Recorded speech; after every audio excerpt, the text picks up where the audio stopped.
এখন অবশ্য বিশ্লেষকদের একাংশ বলছেন এখানে বাংলাদেশের অবস্থান বেশ দ্বিচারিতার মতো দেখাচ্ছে। একদিকে আন্তর্জাতিক মঞ্চে বারবার নিরাপত্তা ঝুঁকির কথা বলা হচ্ছে, অন্যদিকে সেই একই মঞ্চে নিজেদের উপস্থিতি জোরালো করতে মরিয়া হয়ে সাংবাদিক পাঠানোর চেষ্টা চলছে। তাহলে প্রশ্ন উঠছে, নিরাপত্তা নিয়ে এই উদ্বেগ কি সত্যিই বাস্তব, নাকি এটা শুধু কূটনৈতিক চাপ তৈরির একটা কৌশল?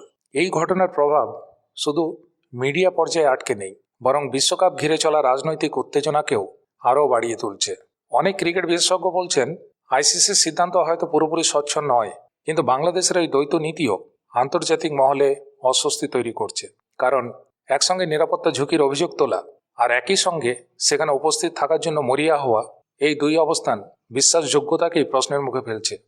এখন সবথেকে বড় প্রশ্ন হলো, এই বিতর্কের পর আইসিসি কি তাদের অবস্থান বদলাবে, নাকি বাংলাদেশ নিজেদের নিরাপত্তা সংক্রান্ত বক্তব্যে কোনো পরিবর্তন আনবে?